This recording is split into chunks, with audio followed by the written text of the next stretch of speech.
तो आपकी अदालत के बाद अब हम बात करते हैं भारत और चीन के बीच हो रही वार्ता को लेकर। क्या नए साल में चीन अपनी गुस्ताखी से बाज आएगा? क्या ड्रैगन एलएसी पर धोखा देने की फितरत को छोड़ेगा? इसका जवाब चाहे जो भी हो, लेकिन इंडियन आर्मी भीषण ठंड में पूरी तरह से मुस्तैद है। एलएसी से आज की बड़ी खबर यह है कि भारत चीन के बीच कमांडर लेवल की बातचीत चल रही है। यह मीटिंग एलएसी पर मोल्डो में हो रही है और भारत की ओर से लेफ्टिनेंट जनरल पीजे मेनन और चीन की ओर से मेजर जनरल लियू लिन बातचीत में शामिल हैं। लेफ्टिनेंट जनरल पीजे मेनन के अलावा विदेश मंत्रालय के जॉइंट सेक्रेटरी नवीन श्रीवास्तव हैं। बड़ी बात यह है कि पिछले साल 6 नवंबर के बाद कमांडर लेवल पर यह पहली बातचीत हो रही है और पीजे मेनन जो इस वक्त 14 कोर के कमांडर हैं वो इस बातचीत में शामिल हैं। तो आपको बता दें कि यह बातचीत बहुत अहम इसलिए हो रही है क्योंकि 6 नवंबर को आखिरी बातचीत हुई थी भारत और चीन के बीच, लेकिन उसके बाद भी बहुत चीजें बदली नहीं। हालांकि दोनों ये चाहते हैं और दोनों ये चाहते हैं कि किसी भी तरह से वहां पर टेंशन खत्म किया जाए, लेकिन चीन अपने वादों पर जमीन पर नहीं उतरता है, सिर्फ बातों पे ही रह जाता है। चीन के साथ कमांडर लेवल की बातचीत पिछले 1.5 घंटे से चल रही है और इस बातचीत में भारत का स्टैंड क्या होगा यह प्रधानमंत्री मोदी ने कल क्लियर कर दिया है, जब उन्होंने कहा कि जो भी भारत की संप्रभुता को चुनौती देने की कोशिश करेगा उसे मुंह तोड़ जवाब मिलेगा। नेताजी जिस स्वरूप में हमें देख रहे हैं, हमें आशीर्वाद दे रहे हैं, अपना स्नेह दे रहे हैं, जिस सशक्त भारत की उन्होंने कल्पना की थी, आज एलएसी से लेकर के एलओसी तक भारत का यही अवतार दुनिया देख रही है। जहां कहीं से भी भारत की संप्रभुता को चुनौती देने की कोशिश की गई, भारत आज मुंह तोड़ जवाब दे रहा है। और हमारे साथ जुड़ गए हैं मनीष प्रसाद जो हमें और ज्यादा अपडेट देंगे इस बातचीत को लेकर।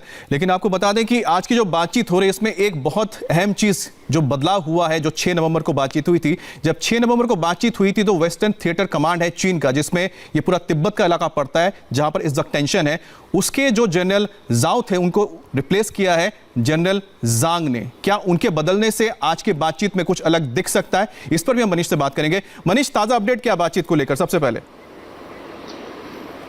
हमें 9:30 बजे ये बातचीत मोल्डो में शुरू हुई, जिसमें चीन की तरफ से चाइनीज पीएलए की कमान संभाल रहे थे साउथ शिनजियांग मिलिट्री कमांड के कमांडर मेजर जनरल लियू लिन, और साथ में भारत की तरफ से 12 सदस्य ये डेलीगेशन है, जिसमें 14 कोर कमांडर लेफ्टिनेंट जनरल पीजे मेनन है, साथ में जेएसएमईए नवीन श्रीवास्तव हैं, उसके अलावा 2 interpreter, brigadier operations, brigadier intelligence और साथ में 3 डिव के कमांडर भी इसमें शामिल है। सबसे बड़ी बात यह है कि भारत की तरफ से रुख साफ कर दिया गया है।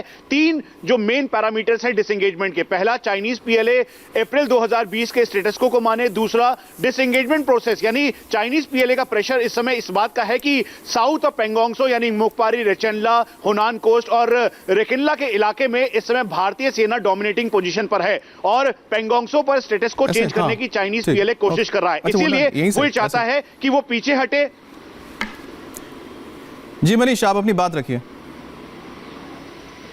इसीलिए चाइनीज पीएलए इस समय टॉकिंग टेबल्स पे है और यही वजह है कि 6 नवंबर के बाद ये पूरा ठंड का समय था जहां पे चाइनीज पीएलए के जवानों को भारी जो विंटर इंजरीज हैं उसका सामना करना पड़ा। इसीलिए एक बार फिर से 9th राउंड की आज टॉक्स है, जिसमें 3 मेन इंपॉर्टेंट चीजें हैं। डिसएंगेजमेंट प्रोसेस अप्रैल 2020 के स्टेटस को मानना, जो आर्मर्ड और infantry combat vehicle Chinese PLA के और करीबन 50,000 की संख्या में main line of actual control के ईस्टर्न लद्दाख के एरिया में जवान है वो पीछे जाए और साथ में जो पूरा एरिया है उसको उसी तरीके से वो पैरामीटर्स को पालन करे और पीछे की तरफ हटे। इसीलिए एक नेगोशिएशन टेबल पे भारतीय सेना और चाइनीज पीएलए आमने सामने है। चाइनीज पीएलए का सबसे ज्यादा प्रेशर इसी साउथ ऑफ पेंगोंगसो पे है जहां पर भारतीय सेना डोमिनेटिंग हाइट पर है। भारतीय सेना ने साफ कर दिया है कि जब तक पेंगोंगसो के फिंगर 4 से हटकर चाइनीज पीएलए फिंगर 8 पर नहीं जाता तब तक ये स्थिति ज्यों की त्यों रहेगी। और ये ठंड का एक बहुत बड़ा टाइम था जिसमें भारतीय सेना तो रिजिड और काफी रफ थी। भारतीय सेना के जो जवान थे वो सभी इक्विपमेंट और मॉडर्न वेपन्स के साथ वहां पे तैनात थे, BMPs, infantry combat vehicle. Chinese PLA के ठीक सामने 1:2 के रेशो में थे, लेकिन चाइनीज पीएलए के जवानों को बहुत ज्यादा विंटर इंजरी थी। तो यही वजह है कि एक बार फिर से आज ये टॉक्स की जा रही है और इसमें मेन मुद्दा सिर्फ डिसएंगेजमेंट का है और भारत की तरफ से बिल्कुल साफ कर दिया गया है कि अप्रैल 2020 के स्टेटस को मानना होगा, अदरवाइज ये भारतीय सेना ठीक उसी पोजीशन पे रहेगी जैसे आज है। अमित। हाँ जी मनीष, तो हमारे साथ बने रहिए। जैसे कि मनीष ने आपको पूरी डिटेल बता दी है, इस पर हम आगे भी मनीष से और बातचीत करते रहेंगे। फिलहाल आपको बताते हैं कि भारत और चीन की आर्मी के बीच बातचीत जो हो रही है, इस बीच एलएसी से जो नई तस्वीरें आ रही हैं वो बेहद खास हैं। ये तस्वीरें बताती हैं कि भारत एलएसी के इंच इंच पर चीन के सामने है और डोमिनेटिंग हाइट्स पर भारत के पोस्ट बने हुए हैं। तो आपको सबसे पहले जो हम महत्वपूर्ण तस्वीर दिखाएंगे जिससे आप समझ पाएंगे कि आखिरकार इस वक्त पोजीशन क्या है एलएसी पर, क्योंकि उसी से आप समझ पाएंगे कि आखिरकार चीन अपनी घुटनों पर क्यों आया है। तो सबसे पहले तस्वीर आपको दिखाते हैं। देखिए, ये एक्सक्लूसिव तस्वीर आप देख रहे हैं एलएसी की, भारत और चीन के जो बॉर्डर पर है, यानी एलएसी यानी लाइन ऑफ एक्चुअल कंट्रोल। ये आपको जो गैप नजर आ रहा है, ये छोटा सा गैप जो है इसे स्पांगुर गैप कहा जाता है, जिसका जिक्र आपने कई बार सुना होगा जब भी एलएसी की बात हो रही थी, चीन और भारत के स्टैंड ऑफ को लेकर बातचीत हो रही थी। और इसके सामने जो आप ये देख रहे हैं, इस तरफ एक पहाड़ी है और दूसरी तरफ जो एक और पहाड़ी है, ये जो आपको ऊंचाई नजर आ रही है, ये दोनों जो ऊंचाई है, ये दोनों ऊंचाइयों पर भारत के सैनिक डटे हुए हैं। इसी वजह से चीन को डर रखता है। दूसरी तस्वीर आपको दिखा रहे हैं कि ये जो हाइट्स आपको नजर आ रही हैं, इन हाइट्स पर भारत की सेना मौजूद है और आप देखिए कि नीचे की तरफ चीन है और ऊपर की तरफ भारतीय सेना है। और यहां पर आपको दिखा रहे हैं कि इस वक्त जो इतनी बर्फबारी यहां पर हुई है, एक तरफ इस तरफ अगर भारत है तो ठीक दूसरी तरफ जो चीन के सैनिक भी यहां पर मौजूद हैं। तो पूरे आमने सामने ये भारतीय सेना और चीन की सेना मौजूद है। लेकिन सबसे बड़ी बात यह है कि जो हम हाइट्स का बता रहे हैं कि ऊंचाइयों पर भारतीय सेना इस वक्त एलएसी पर मौजूद है, जिसे डोमिनेटिंग हाइट्स कहा जाता है, जिससे आप देख सकते हैं कि नीचे आपको जो नजर आ रहे हैं ये सब देखिए, ये हमारे सैनिक हैं, हमारे टेंट्स हैं और दूसरी तरफ आपको नजर आ रहे होंगे वो चीनी है। ये देखिए भारत की जो सैनिक है किस तरह से वो ऊंचाइयों पर मौजूद है और नीचे आपको जो नजर आ रहा है पूरा इलाका देखिए, यहां पर इस तरफ चीन के सैनिक हैं और इस तरफ भारत के सैनिक यहां मौजूद हैं। इसी वजह से चीन लगातार कोशिश ये कर रहा है कि किसी तरह से स्टैंड ऑफ को खत्म किया जाए, क्योंकि जो हम आपको स्पांगुर गैप का दिखा रहे थे, एक बार फिर से हम स्पांगुर गैप की अगर तस्वीर दिखा सके मैं कहूंगा कि एक बार दिखाएं, क्योंकि उससे आप समझ पाएंगे कि आखिरकार चीन अपने घुटने पर क्यों आ रहा है। स्पांगुर गैप में यह हो रहा है कि दोनों जगह पे भारत के जो सैनिक ऊंचाई पर मौजूद है, ये देखिए स्पांगुर गैप के यहां पर जो हाइट्स है, यहां पर भारतीय सैनिक हैं, एक छोटा सा गैप है और दूसरी बिल्कुल इस तरफ यहां पर चीन का गैरिजन है, यानी कि बहुत बड़ा इंस्टॉलेशन है, बेस है। और जब भारत के सैनिक यहां पर तैनात है, यहां से सीधा वो चीन को देख सकते हैं, चीन की हरकतों को नजर रख सकते हैं और जब चाहे चीन के उस गैरिसन को, उस बेस को निशाना बना सकते हैं। ये उनके लिए सबसे बड़ी दिक्कत है। और ये जो पहाड़ी आप देख रहे हैं, ये पहाड़ी जो है ये हिस्सा है कैलाश रेंज का। तो कैलाश रेंज के जो पहाड़ियां हैं वो 17,000 18,000 फीट से भी ज्यादा की ऊंचाई पर है, जहां पर गुरुंग हेला, मागर हिंग है, रेचिनला है, रिजंगला है, ये सभी हाइट्स पर भारत के सैनिक मौजूद है। और जो स्पांगुर गैप में जो भारत ने एक तरह से पूरी तरह से इन्होंने कवर करके रखा इस पूरे इलाके को, ये चीन के नाक में दम कर रहा है और चीन चाहता है कि किसी भी तरह से ये जो पहाड़ियां हैं यहां से भारत के सैनिक नीचे उतर आए, ताकि उनका जो गैरिजन है, उनका जो वहां पर बेस है, वो उसे कोई खतरा ना रहे। अब देखिए कि किस तरह से इन ऊंचाइयों पर बंकर्स बना लिए भारतीय सैनिकों ने और देखिए इतनी बर्फबारी में भी वो अपने हाइट्स पर मौजूद हैं। ये देखिए आपको यहां बंकर्स नजर आ रहे होंगे तस्वीरों में, ये सब भारतीय सैनिकों के बेसेस हैं या फिर कह सकते हैं छोटे छोटे टेंट्स हैं और उसके साथ ही उन्होंने बंकर्स बना रखे हैं। और देखिए एक लाइन आपको दिखा रही है, जो लाइन जा रही है, एक तरफ भारत के सैनिक हैं और दूसरी तरफ चीन के सैनिक हैं। और यहां पर आपको देखिए, यहां पर छोटे छोटे आपको टैंक्स नजर आ रहे होंगे, देखिए ये टैंक्स हैं। ये देखिए भारत ने भी अपने टैंक्स तैनात करके रखे हैं और दूसरी तरफ चीन है, चीन ने भी अपने टैंक्स को यहां तैनात करके रखा है। तो जो मुकाबला है वो टक्कर का है, बराबर का है। ये आपको बता नहीं सकते कि कौन से जगह की तस्वीरें हैं, लेकिन ये तस्वीरें ये बताती हैं कि किस तरह से भारत के सैनिक इस हालात में भी, इतनी ठंड में भी इस वक्त एलएसी पर मुस्तैदी से मौजूद है अपने हथियारों के साथ। मनीष हमारे साथ जुड़ गए हैं। मनीष, जो तस्वीरें हम दिखा रहे हैं उस तस्वीरों को जरा आप एक्सप्लेन कीजिए, क्योंकि स्पांगुर गैप की हमने तस्वीर देखी, इसके साथ हमने वो तस्वीरें भी देखी जिसमें कि पहाड़ियों पर बिल्कुल सफेद चादर ढकी है, मतलब बर्फ की सफेद चादर है, लेकिन हमारे सैनिक, हमारे टैंक्स वहां पर मौजूद हैं। ये जो हालात हैं, क्या चीन इसी से डरा हुआ है और वो चाहता है कि किसी भी तरह से बातचीत हो और वो भारत को पहाड़ियों से नीचे उतार दे?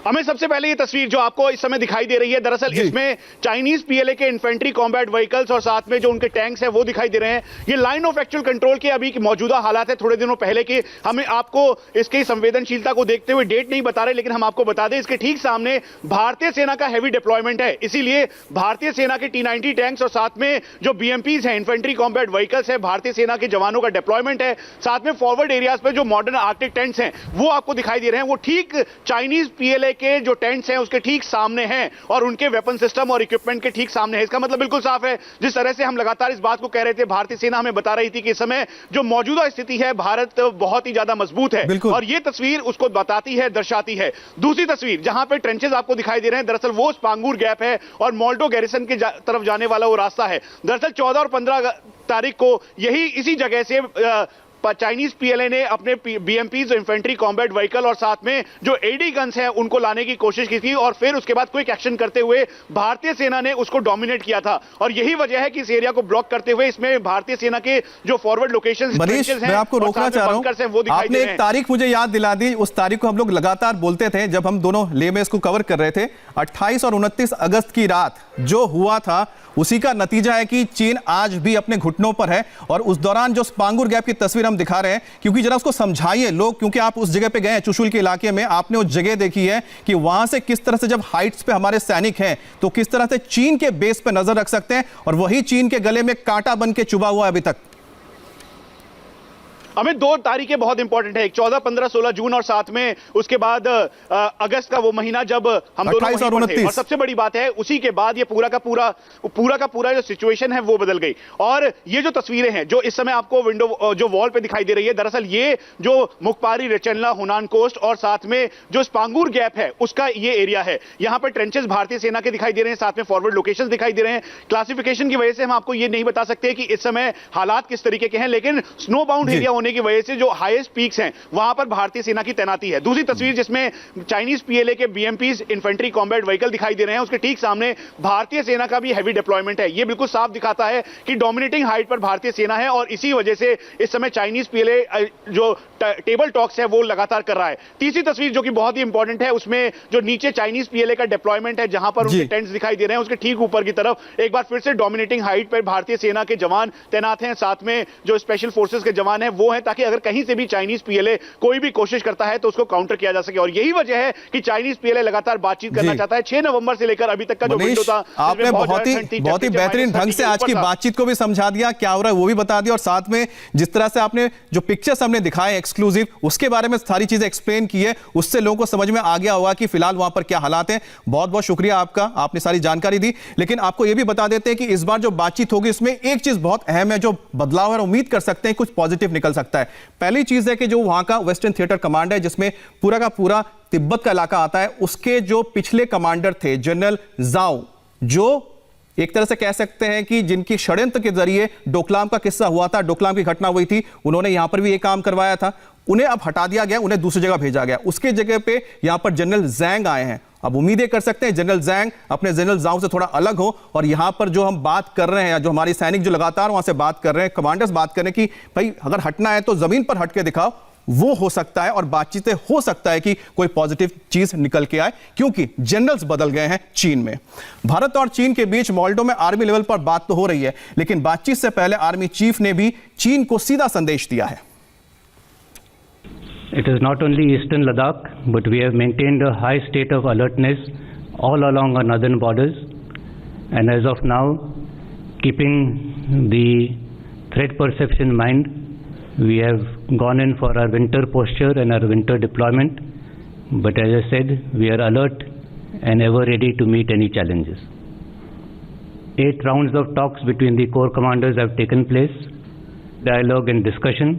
We will be able to reach an amicable solution based on the principle of mutual and equal security and in consonance with the talks and the understandings